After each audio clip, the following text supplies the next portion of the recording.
bum bum bum bum ba-dum bum bum bum bum bum bum ba-da-da-dum bum bum ba-dum ba-ba-dum bum bum bum bum bum bum bum bum bum bum bum bum bum ba-dum bum bum bum bum bum bum ba-da-da-dum bum bum ba-dum ba-ba-dum.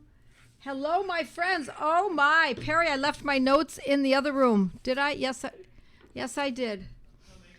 I have some notes, friends. It's really great to see all of you. Love doing this, our Monday nights, because we do the same thing every single Monday night. We do one thing and one thing only, and that is we talk about homeopathy. I teach you what I know. Tonight's going to be a little bit different because I'm going to be talking about what I've been doing lately for my current nutritional preferences for myself. And I'm going to share them with you. So for those of you who don't know me, my name is Joette Calabrese, and this is what we talk about. And for those who do know me, hi friends. Hi Lisa from Dallas. Hi Pamela. Hi Harry. Carrie in Texas. It's so great to see you all. Wonderful to see you. Harvest moon. It's right, Amy. It's a harvest moon.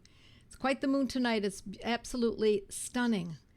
I don't know if you caught it early enough that you'll see it nice and low, but it's a beautiful night. All right, my friends. It's not about homeopathy. Well, it touches on homeopathy a little bit because I have been suspicious for a long time that I was edging over towards diabetes.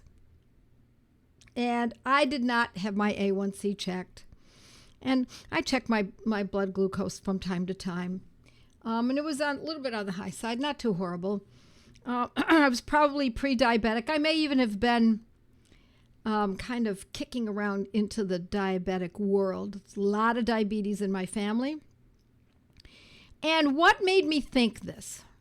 Well, I will tell you from one main thing is that I find or have found in the past that I crave sweets way, way too much and carbs.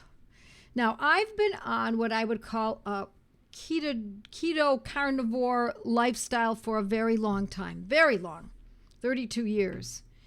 Weston Price Foundation work I've been involved with that organization, and I've followed Dr. Weston Price's work over these many years.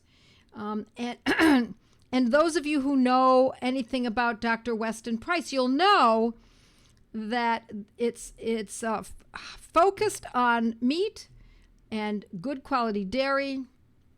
But there's also a certain amount of, let's say, instruction to be able to use grains and to use them properly. There's no doubt about it, but to use grains. And so it's interesting because in my travels, I've been vegan many years ago. I'm talking 40 years ago, and macrobiotic, vegetarian too. And then I got more and more strict. I even grew my own wheatgrass. Yes, I did, my friends. And I clipped it every morning or so and juiced ground my wheatgrass and drank that. And I found that in this, I hate to use the word journey. It's so trite, but I will use it. In my nutritional journey, things have changed. I've eaten my hat. I do a lot of that, and as I moved along, and I found Weston Price, I found that the Weston Price Foundation information, at least the way I interpreted it, was that as long as I treated my grains properly, soaked them, as long as I fermented my vegetables, fermented my dairy, yogurt, kefir, ferment the vegetables, sauerkraut, kimchi, pickles, the real fermentation process. As long as I soaked my grains, I soaked the nuts, that all of that was kind of, for me, a free-for-all. So in other words, what I think that I was missing, that I'm not blaming the Weston Price Foundation or Dr. Weston Price himself, but I think for me, I was missing to what degree. And so over the years, I've lost weight, I've gained weight, I've lost weight, I've gained weight. And that has been a concern. And where I gain the weight is what really has directed me to thinking I have an insulin problem. And where you gain the weight, if there's an insulin problem, it's in the belly. That's where it's gained. Just know that. That is one of the most obvious telltales that there is an insulin problem.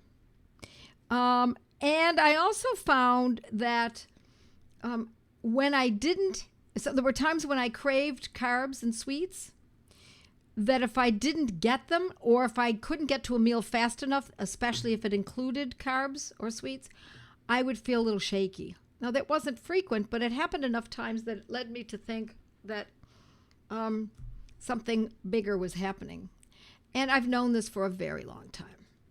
On and off, I've known it, but it's only recently that I've decided to tackle it.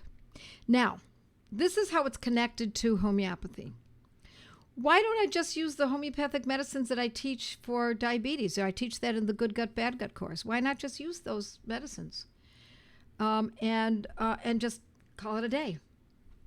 Why not just use medicines such as syzygium to cut down on my cravings? Why not use chelidonium to deal with the fatty liver, which is probably a big part of this as well? Why not do that? That is certainly available, and I learned that in when I worked with the Banerjees in Calcutta, because diabetes is rampant in Calcutta. But I have to tell you, in my reading, in my studying this, I have to tell you, I think diabetes, or at least insulin anemia is rampant here too. I think that we are all encouraged to eat cereal. Thank you to Harvey Kellogg of Kellogg's from the 1800s. To his competitor Post, I forgot his first name, because people did not eat like that. They didn't have grains for breakfast. They had bacon and eggs. They had ham and eggs. They had whatever meat was around, and eggs for hundreds of years.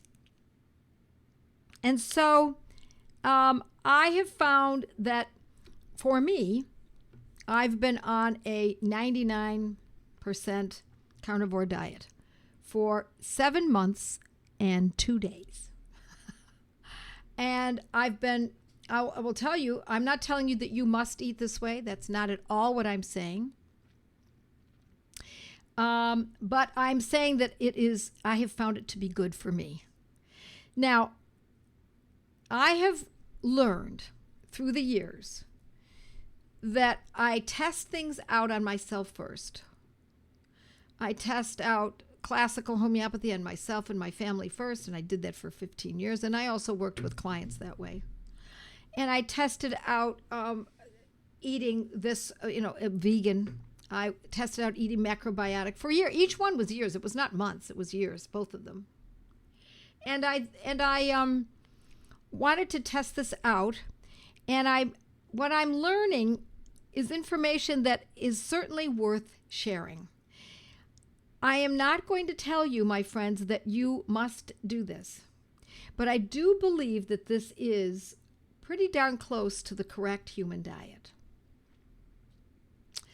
And what I've decided is that we're all going for longevity. I don't want just feel well now, and it has made me feel quite well. I've lost weight. I've lost 13 pounds, which is a lot for someone my size.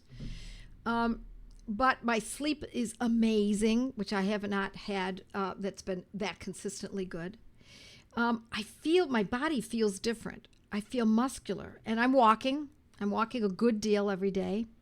And I'm moving more. There's no doubt about it. But I think I'm encouraged because I'm feeling so different from this diet because I think I'm building muscle. That I think I am. I can feel it. I can see it. My body is kind of it's like a recomposition of sorts. And yes, I eat eggs. I eat a lot of eggs.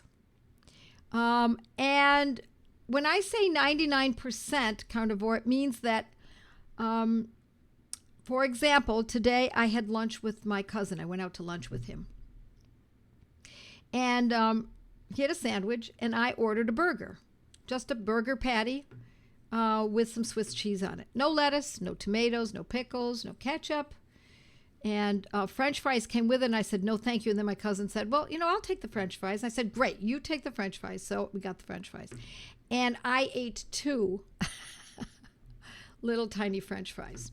So I did break my carnivorous ways, but it doesn't happen very often. And a couple days ago, I had a little slice of an avocado that came with my husband's meal.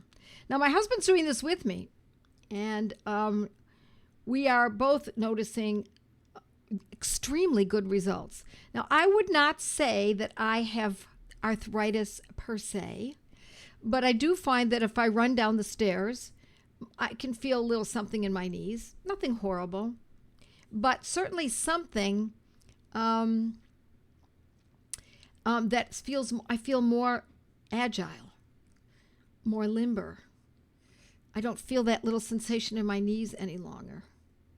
I've had arthritis in my toes that were painful, not horrible, nothing horrible, and a little swelling, and the pain is completely gone. I mean, completely gone. The swelling remains, but it's not as prominent as it had been. What else have I noticed? My energy is consistent. It's amazingly consistent. There were times when I would need to take a little, it's a euphemism, calling it a power nap in the afternoon for 15 minutes. But not only do I not need that, I don't want that. I've got too much to get done, and I have so much energy that I wouldn't be able to even force myself to do that now. So I'll answer some questions, and then I'll get into some of the rules that I have created for myself in order to keep this going. I am an O blood type, but I have to tell you, Nancy, I don't think it matters in the least. I think this is the correct human diet on many levels. Last week you mentioned a change of diet for a short time. Many years ago, I suffered from chronic indigestion and used Tums or Rolaids constantly. I used a 100 tablet bottle every couple of weeks. My father did that too. I went on a low-carb diet for 6 months, no grains, no wheat, no sugars. The thing that surprises me was that the indigestion went away and hasn't come back. That's right, not even a little. It's been over 25 years since I had indigestion. Oh my gosh, that's so beautiful, Thomas. Love it. Love it. And welcome, Thomas. It's nice to see you. No fruit, no vegetables. Well, except I had that little piece of avocado, as I said. And I took those 2 little French fries today. Let's see what everybody else is saying too. I had the same with my dog. Okay, people are talking about all kinds of things they're sharing. We want to thrive, not survive. Thank you, Melissa. You're absolutely right. And I have also noticed that by eating this way, the work is so much less. I get a couple of pork chops, 2, 3, 4 pork chops, throw them on the grill. My husband puts them on the grill, and that's what we have. I'll have 1. He'll have 3. Sometimes I'll have 1.5. Or I'll make patties, ground beef patties, and we throw them on the grill. There's no frying pan. There's no chopping vegetables. There's no salad dressing to make. We'll have bacon and eggs. I don't normally eat breakfast these days. I just don't have the hunger. My hunger has dropped enormously. But I make breakfast for my husband. I make him 4 eggs, bacon, 4 eggs, ham, 5 eggs. Sometimes we have smoked salmon. We have fish sometimes in the evenings. And it is a very simple way of living. And because I have such a busy day, I welcome it. Now, some might say it's insipid. But it isn't. And as an Italian American, I have to tell you, food has been extremely important in my life. It's been front and center. And I realized that it was too much front and center because I was looking at food as the center of my life in many ways, not obviously not the full center, but one of the centers in my life. And I spent too much time thinking about it, talking about it. My brother and I share recipes, etc. And I decided that I needed to get food out of my life as entertainment. What I really want is the camaraderie, the time spent with my husband across the table from me, with my children, with my brother, with my friends. That's what I want. And as much as I always fancied myself somewhat of a foodie and always went on vacations based on the really coolest, funnest, most exciting restaurants, I'm not thinking that way any longer because I can go to and I still love going out to lovely restaurants, but I still order a ribeye or some shrimp or a burger. And do I eat cheese? Yes, I eat some cheese. And I'm eating not as much cheese as I would like, because if I had my way, I'd be eating cheese all day. But I'm cutting back on that as well because I find that when I eat too much cheese, I feel fluffy, puffy. Yeah, I have one of your articles where you made your own homemade ice cream and you would give your teenager boy because it had great protein. Yes, I did. Yeah, and I think that homemade ice cream was raw milk, was raw cream. Yes, yes. And I have also, I'm on, some social media showing how I make ice cream at home, and I've made it without any sweetener, and it's quite delicious. I know that sounds ridiculous, but lots of egg yolks and raw cream and my homemade vanilla, and it's a beautiful thing. Dawn says many people improve with CKD with carnivore. You bet. Joette, with carnivore, I love having a 5 to 6 item shopping list for the week, says Lisa. We purchase a half a beef so we can go without shopping for a long time if desired. And the prep clean is streamlined. It is ridiculously easy.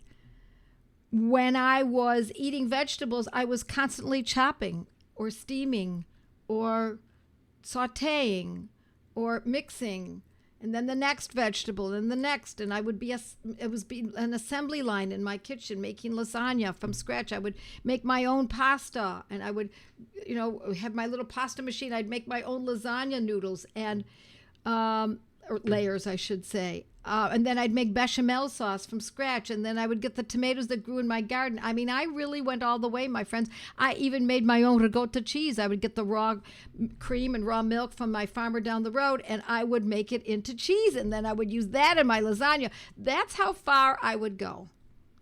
You don't get bored with just eating meat. I just love roast vegetables. I think you're saying yes. No, I don't get bored. I eat a pretty high-fat diet, and I eat a good amount of butter. So that's a good part of my dairy as well.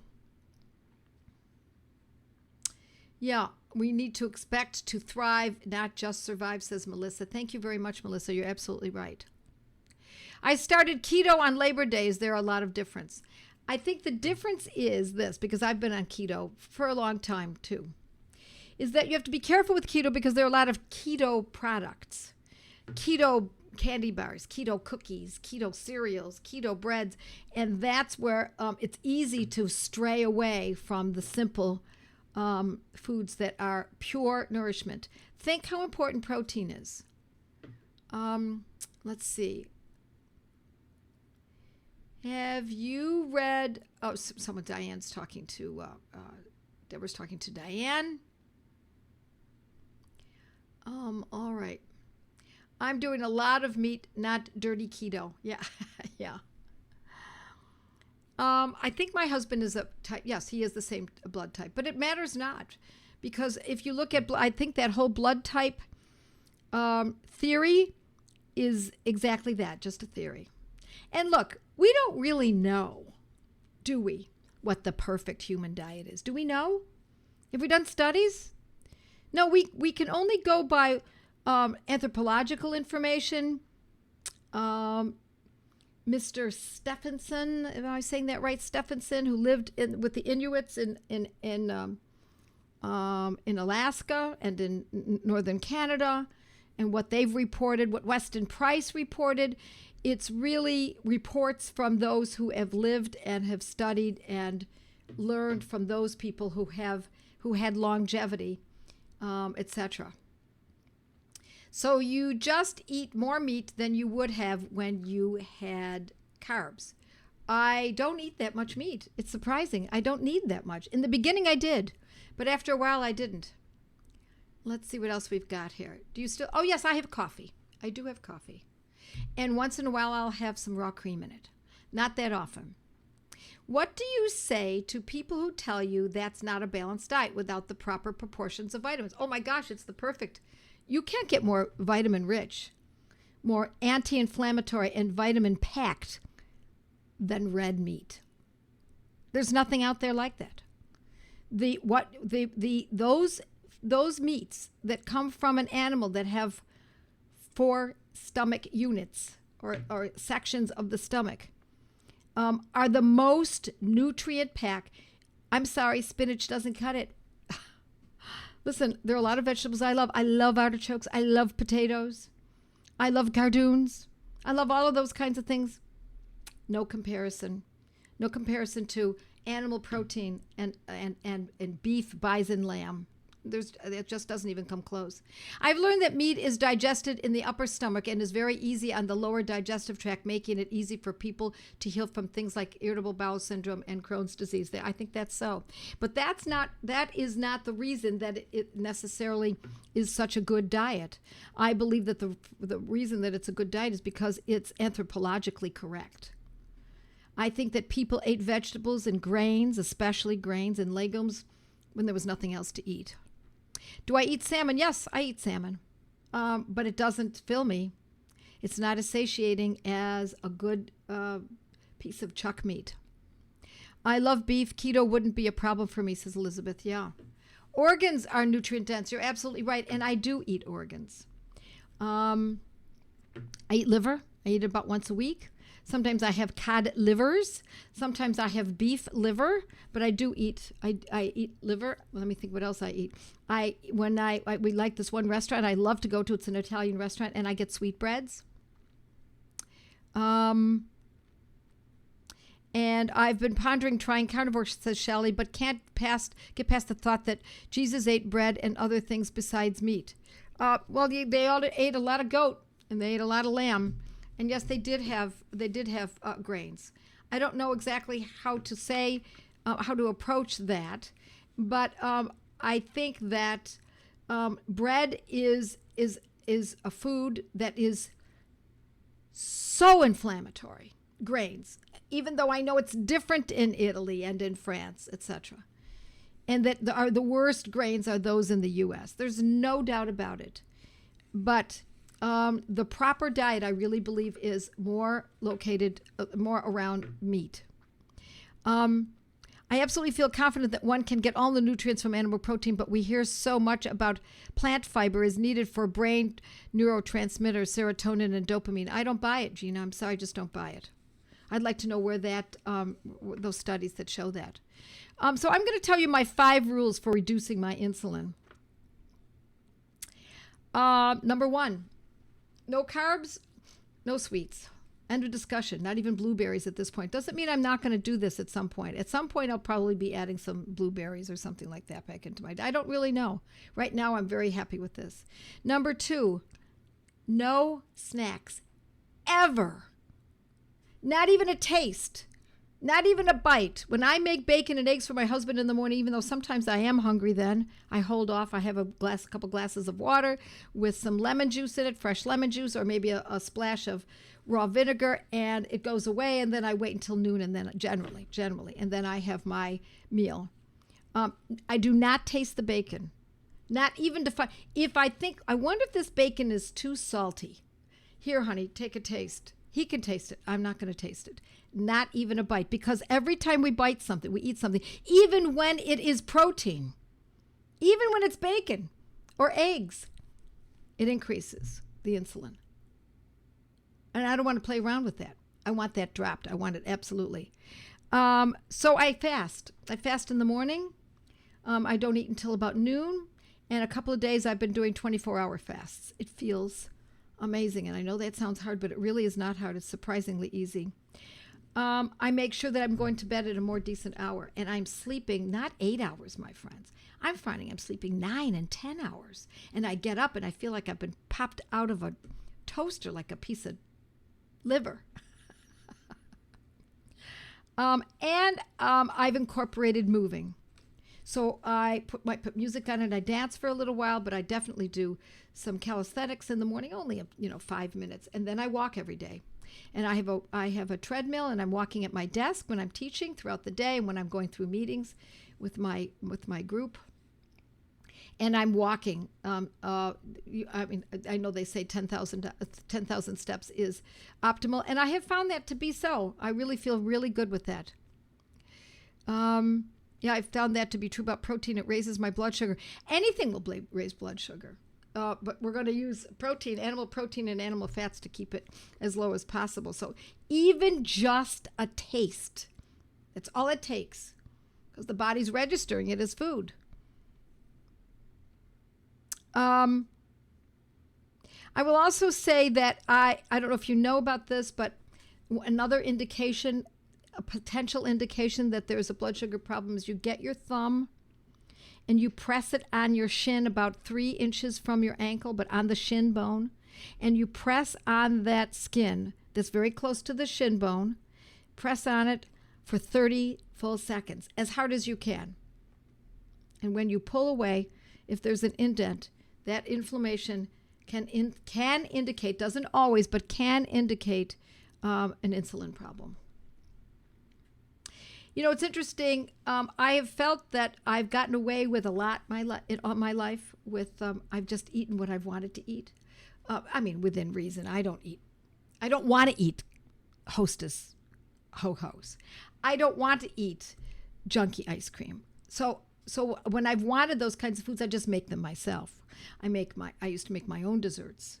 I used to make apple pies and chicken pot pies and beef pies, etc. I did all of that.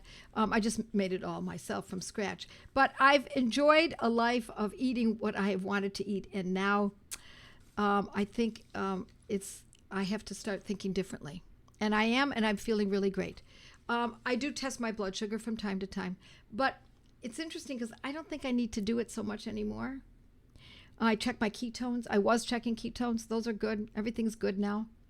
And so now I don't want to keep checking. I don't want to live, and I understand your question. I don't think that you're saying this, but I don't want to live by numbers. I already know where I am with this, and that's good enough.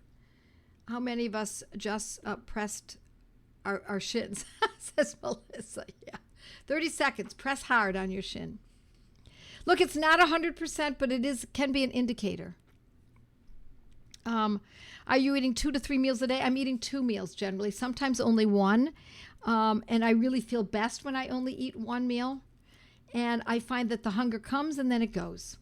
And then it comes and then it goes. And if I drink a glass of water with a splash of vinegar or some lemon, that it goes for a while longer. And then it comes back maybe 10 minutes later, and then it passes again. And then after a while, it's not there for another hour or 2. And then it comes on again. I think, oh my gosh, I'm so hungry. But it's only for a moment. It doesn't last that long. And so I resist it especially when I'm trying to go for a full day or 2 days without having had a meal. I just have to read this too. I think it's so great. I don't know if you know who Deanna Vreeland was. She was the editor of Vogue for many years. She was a renegade of sorts, and there are many things about her that I do not approve of in her lifestyle and her choices.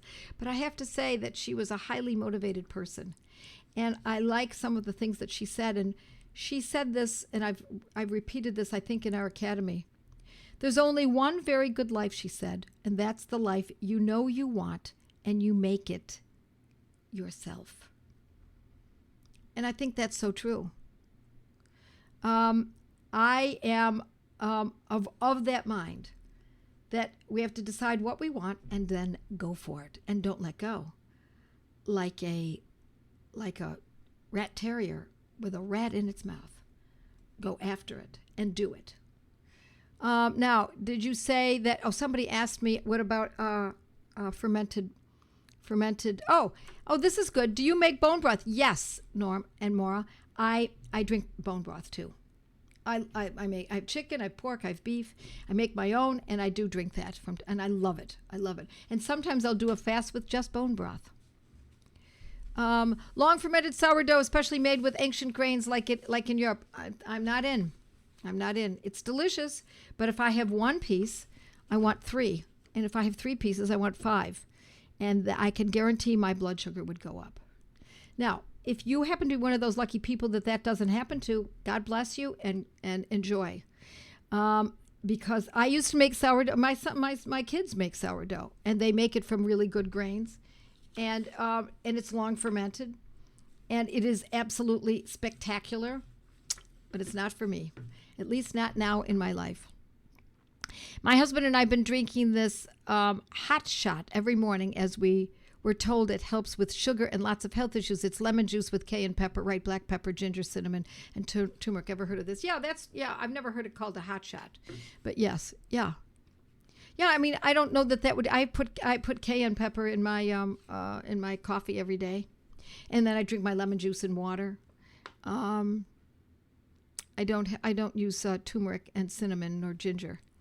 Yeah, it actually sounds quite delicious when you mix it all like that too.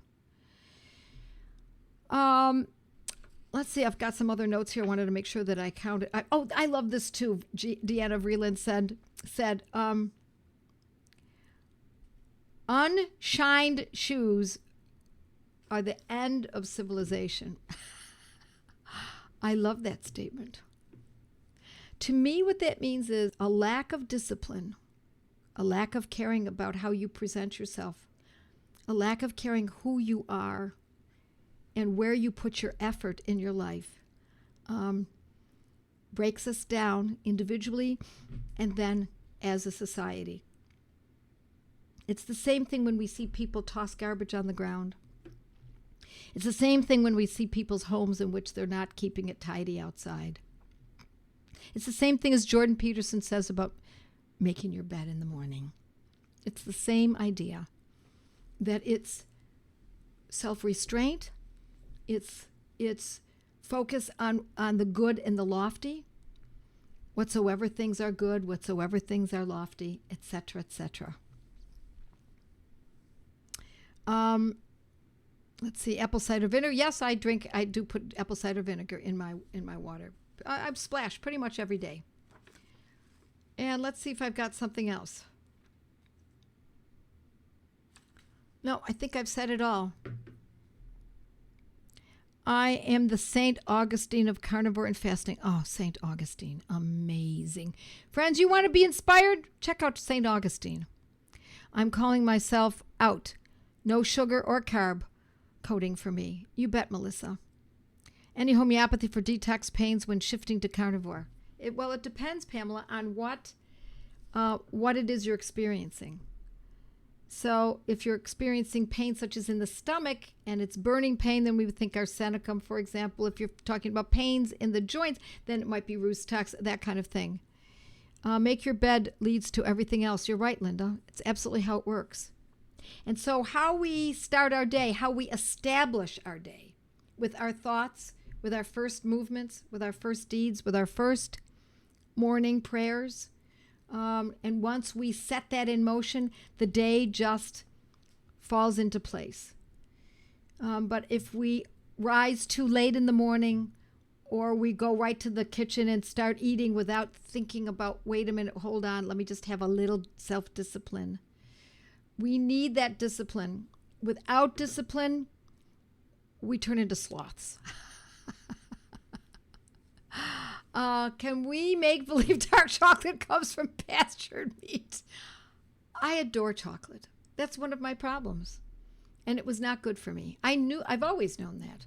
I used to eat chocolate, and I felt as though I could eat a little more chocolate and get away with it as long as I had a glass of raw milk. And it was true. I think it counteracted the high fat in the raw milk, helped counter so that I didn't get jittery. But chocolate is not a good thing for me. It's very high in oxalates. And look, do you butter coffee when you are fasting? Do you do butter in the coffee? No, I've cut out butter in my coffee. I think it can be very useful for a lot of people. It was very good in the beginning of this, but I'm finding that it stalled my weight loss, and I really wanted it to keep going. So I cut out the butter for a while. That's in my coffee, but I still fry my eggs in butter, and I still use it.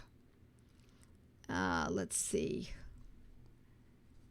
Needs a few to, so you're talking to each other. I love that you're communicating. Do you eat chicken? Yes, but not that much chicken. Chicken's acceptable. Beef, lamb, bison is superior. Superior. It is the finest food as far as I'm concerned. Red meat. Everything they've told us, is this not any different than we've already known? What they tell us about education, it's the exact opposite. What have they told you about medicine? It's the exact opposite. What do they tell you on a day-to-day basis about what you should be ingesting in terms of drugs, etc.? It's the opposite. What have they told us about? You name it, my friends. No matter what it is, whatever the word is out on the street, it's the opposite. And once you start looking into it, you'll probably see what I mean. What about venison? I eat venison. I don't have venison. I don't have venison available to me lately. I eat moose. I have a neighbor who gives me moose from time to time. What about rabbit? Yeah, rabbit is high in protein. You're absolutely right. I have eaten rabbit, but I don't eat it now. I don't go for it. 100% grass-fed beef, lamb, etc. You bet. I love liver with onions. It's delicious. I know.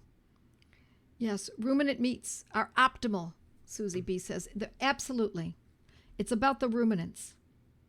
They have the stomachs that break down the grasses, and it's pre-digested for us, and then it's rendered into the animal that we eat. It's the perfect system, is the best I would say. Yeah. Tina says, I just do the opposite of what the government tells me. It hasn't led me wrong. Yeah, our deer eat GMO corn and Roundup. Yes, Carrie, and I'm sure that's so, but do remember that because of the stomachs, they can process more than you might think and really get rid of a lot of the GMOs. I would not say that that's optimal. Optimal would be, of course, if they were not around GMOs. But I have to tell you that you're much safer, in my estimation, eating deer that have been around that, Roundup, etc., than to eat grains. I'm sorry. Joette, my friend, has alpha-gal and gets sick when she eats beef or lamb, sick from head to toe. What can she do? She needs to go to my course called Good Gut, Bad Gut, and use the medicines that are specific for food intolerances. Yeah, and because that can be completely reversed. I've seen it reversed. It's been reported to me by students that it's been reversed. Look up Dr. Ken Berry, Dr. Anthony Chafee, and Dr. Elizabeth Bright, and Dr. Sean Baker, says Susie B. She's got it. That's exactly right. Look, take a look at what Susie B is saying. Look up Ken Berry, Dr. Ken, all on YouTube. Lynn says, I eat beef and lamb, cannot eat bunnies. Yeah. Well, I know. I feel that way sometimes about, Hassenpfeffer, right. It does. I mean, a lamb. How sweet is that? But I have to tell you, it's the circle of life. I think, look, if I'm turning people off, I'm sorry. This is just what I'm doing. And I'm not telling you that you must do this. I'm just giving you some ideas to consider. Because I've been doing this for a very long time. I mean, I've been studying and reading and trying to get a handle on nutrition for at least 40 years. And before that, it was all about gourmet and trying to learn the most interesting foods. Aldi does carry organic meat. I've been treating an ulcerative case with carnivore and homeopathy. All is healed, but a tiny bit of a bloat. Lycopodium not working. Any suggestions? Yes, Dawn. Think of carbo-veg. I'm not saying don't jump on it, but think of carbo-veg as one of our great medicines for bloating. We eat our ducks and chickens, says Ellen. Yep. Very good information out there, friends. So I urge you to think about that. It's already, goodness sakes, look at the time. I'm going to my Mighties now, and I'll answer questions there. So many good points. I would love to keep going, but I'm sorry that I'm going to move to the Mighties. So if you're a Mighty, stay with me.